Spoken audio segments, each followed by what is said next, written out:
భారతదేశపు 92వ chess grand master ఎవరు? Aryan వర్స్నే.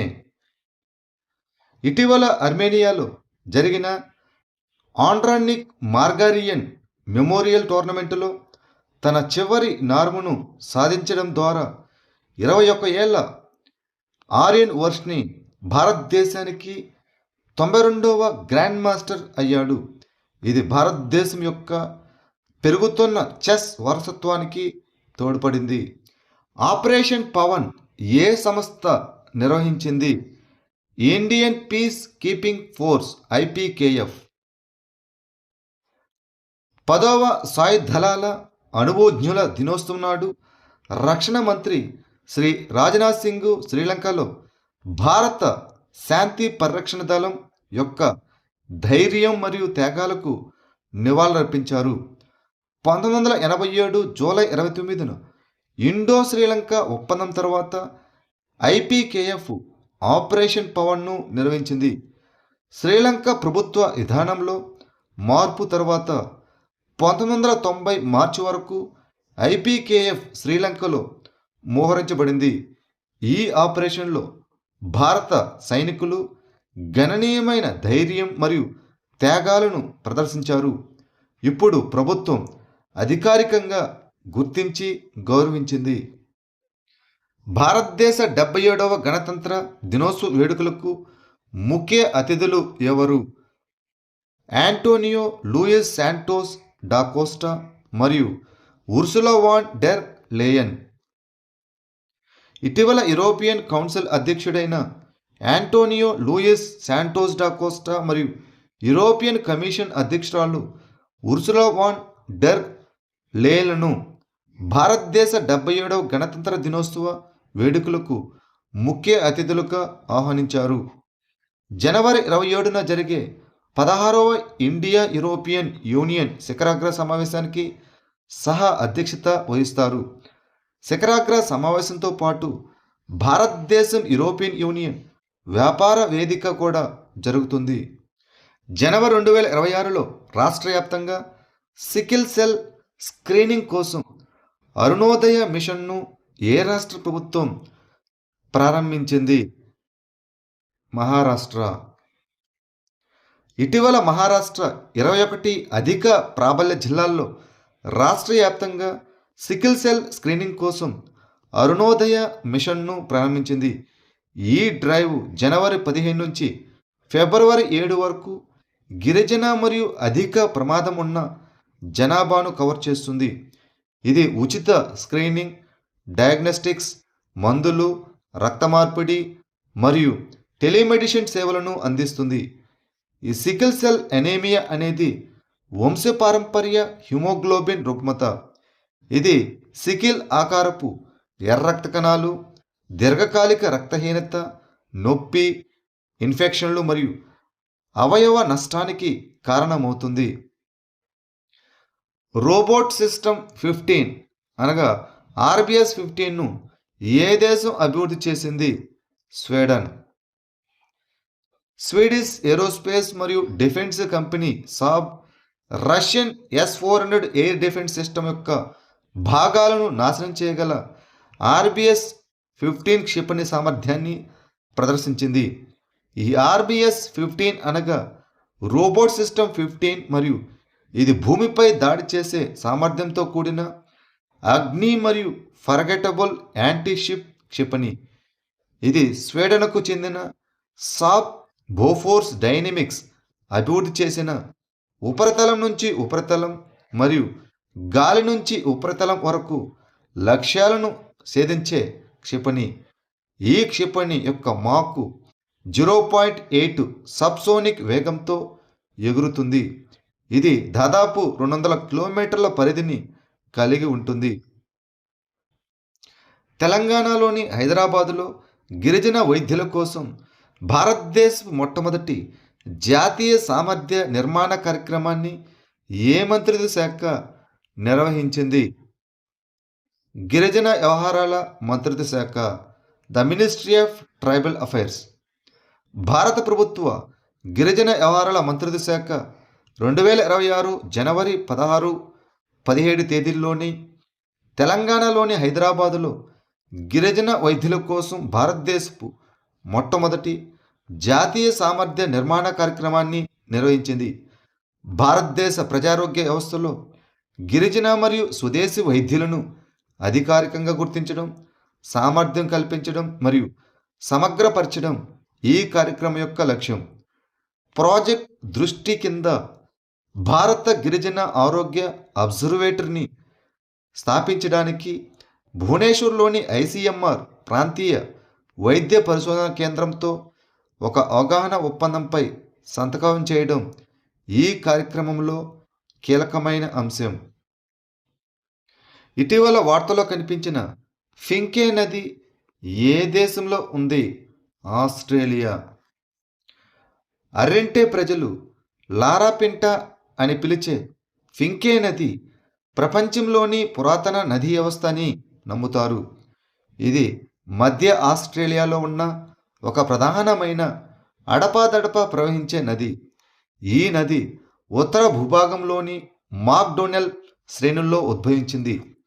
ఈ నది దక్షిణ ఆస్ట్రేలియాలోని సింప్సన్ ఎడారి వైపు దాదాపు 600 కిలోమీటర్లు ప్రవహిస్తుంది. మహిళా సాధికారత మరియు బాల్య విద్యను ప్రోత్సహించడానికి ఆమె పదిబ ఆమా భాసారే అనే పథకాన్ని ఏ రాష్ట్ర ప్రభుత్వం ప్రారంభించింది?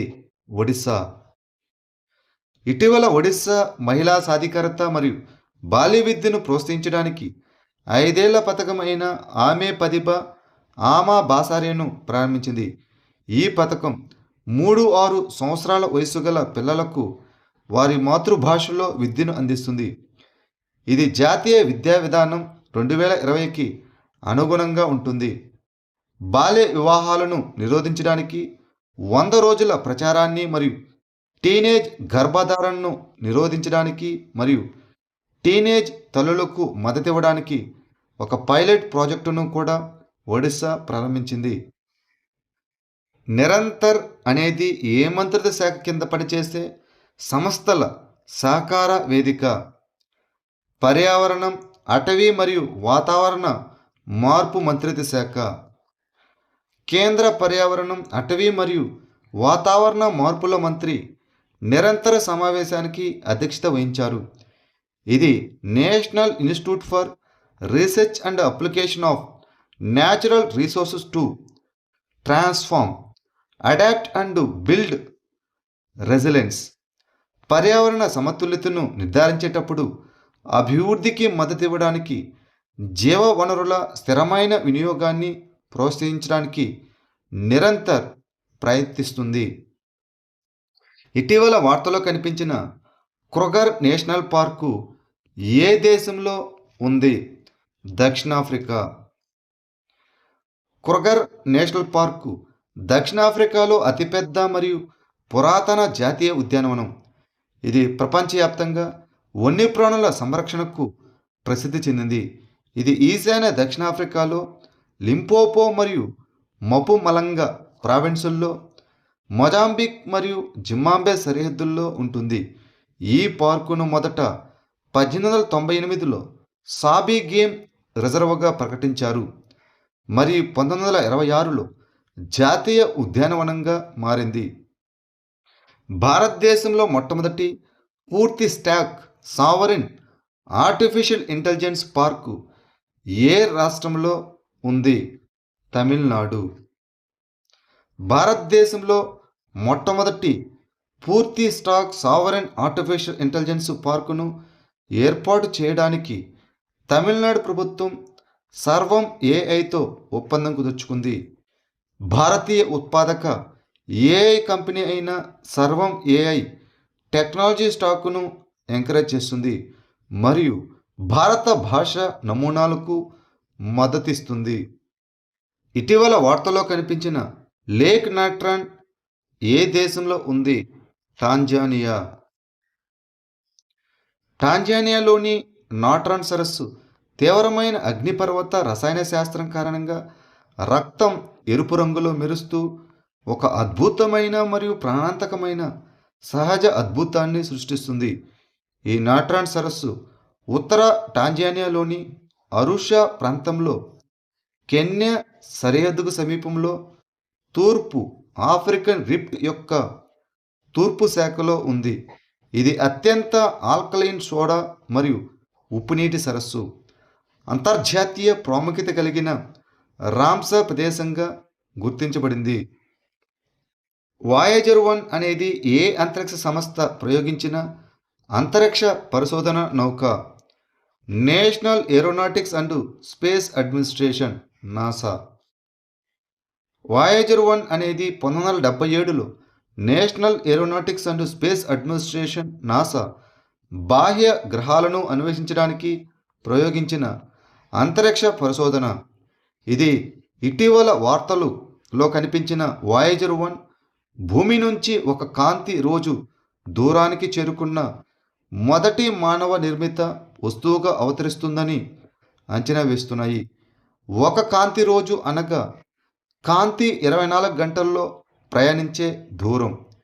ఇది అంతరిక్ష నౌక ఎంత దూరం వెళ్ళిందో చూపిస్తుంది. ఇది హీలియోస్పియర్ను దాటి ఆగస్టు 2012లో ఇంటర్స్టెల్లార్ అంతరిక్షంలోకి ప్రవేశించింది. ఉమానియా ఏ వేదిక యొక్క ప్రధాన ఇనిషియేటివ్? ప్రభుత్వ ఈ మార్కెట్ ప్లేస్ జీఈఎం. ప్రభుత్వ ఈ మార్కెట్ ప్లేసు జీఈఎం ఉమానియా ఇనిషియేటివ్ను ప్రారంభించింది. ఇది జనవరి 14, 2019న ప్రారంభించబడింది. ఈ ఉమానియా మహిళా వ్యవస్థాపకులు మరియు స్వయం సహాయక బృందాల కోసం ప్రత్యక్ష, పారదర్శక, పూర్తిగా డిజిటల్ ప్లాట్ఫామ్ను అందిస్తుంది. 14 జనవరి 2026 నాటికి 2 లక్షలకు పైగా మహిళలు నేతృత్వంలోని ఎంఎస్సీలు జీఈఎంలో నమోదు చేయబడ్డాయి. ఈ సంస్థలు 80,000 కోట్లకు పైగా విలువైన ఆర్డర్లను పొందాయి. కన్వర్జెన్స్ ఆఫ్ స్కీమ్స్ ద్వారా ఎంఎస్ఎంఈ రంగంలో సామర్థ్యాలను సాధించడం అనే నివేదికను ఏ సంస్థ విడుదల చేసింది? నీతి ఆయోగ్. సూక్ష్మ, చిన్న మరియు మధ్యతరహా పరిశ్రమలకు ఎంఎస్ఎంఈ ప్రభుత్వ మద్దతును బలోపేతం చేయడానికి నీతి ఆయోగ్ పథకాల కన్వర్జెన్స్ ద్వారా ఎంఎస్ఎంఈ రంగంలో సామర్థ్యాలను సాధించడం అనే నివేదికను విడుదల చేసింది. ఈ నివేదిక ప్రస్తుత కేంద్ర మరియు రాష్ట్ర ఎంఎస్ఎంఈ పథకాలను మూల్యాంకనం చేస్తుంది, కన్వర్జెన్స్ స్థాయిలను పరిశీలిస్తుంది మరియు భారతదేశం అదేవిధంగా విదేశాల నుంచి ఉత్తమ పద్ధతులను గుర్తిస్తుంది.